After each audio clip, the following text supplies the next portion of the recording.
Banking industry में एक और बड़ा केस सामने आया है, स्कैम, जो कि कैनरा बैंक एंड एसबीआई से रिलेटेड है। हम पहले ही देख चुके हैं बैंकिंग इंडस्ट्री में Nirav Modi scam and Vijay Mallya scam आ चुके हैं सामने, पर इस बार एक और नया केस सामने है जो कि रिसेंट हिस्ट्री का सबसे बड़ा स्कैम है। 8,000 करोड़ जिसका वैल्यू बताई जा रही है अभी। बेसिकली इसमें हैदराबाद एंड चेन्नई की दो कंपनियां इन्वॉल्व है। ऐसा कहा जा रहा है कि प्राइवेट कंपनियां हैं जिनको बैंक ने लोन दिया था, and this company has diverted this funds to their sister concerns and they have falsified the books of account. उन्होंने अपने बुक्स ऑफ अकाउंट को मैनिपुलेट करा है जिससे कि बैंक उनको लोन प्रोवाइड कर सके।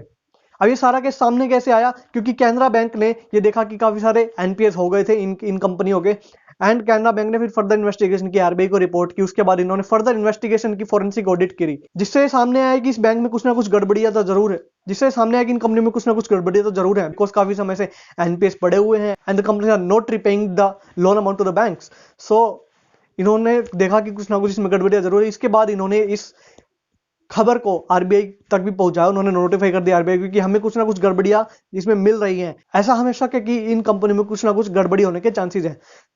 उसके बाद जो कैनरा बैंक है एंड एसबीआई, इन्होंने सीबीआई को एक रिपोर्ट फाइल करी, एफआईआर फाइल करी कि इन कंपनियों में हमें कुछ ना कुछ ऐसे एविडेंसेस मिले हैं कि यहाँ पर कुछ गड़बड़ियां होने के चांसेस है। आप इसमें कुछ फर्दर इन्वेस्टिगेशन कीजिए और हमें बताइए कि क्या गड़बड़ियां हो सकती हैं। तो सीबीआई ने फिर इन कंपनियों में जब सर्च किया तो उन्होंने देखा कि हाँ, कुछ ना कुछ गड़बड़ियां हैं, जिसमें इन कंपनियों ने क्या करा, बेसिकली अपने बुक्स ऑफ अकाउंट्स को मैनिपुलेट करा ताकि बैंक इनको लोन प्रोवाइड कर सके।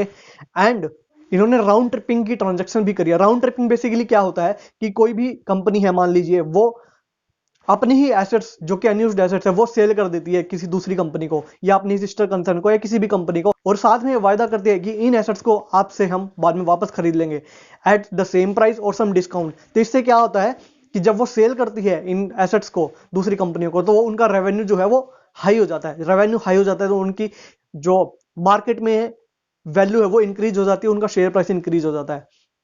ये राउंड ट्रिपिंग की ट्रांजैक्शन इंडिया के अंदर मैनिपुलेशन के लिए की जाती है, मनी लॉन्ड्रिंग के लिए की जाती है। बेसिकली गलत तरीके से फायदा उठाया जाता है इन ट्रांजैक्शंस का, जिससे अपनी सेल को बढ़ा दिया जाता है और मार्केट वैल्यू को बढ़ा दिया जाता है, और बाद में वापस से अपने एसेट्स को परचेज कर लेती है at a given point of date. So ऐसा बताया जा रहा है कि इस पूरे केस के अंदर रायपति सांबशिव राव का हाथ है, जो कि टीडीपी एमपी के मेंबर हैं, जो कि राज्यसभा एंड लोकसभा के मेंबर भी रह चुके हैं।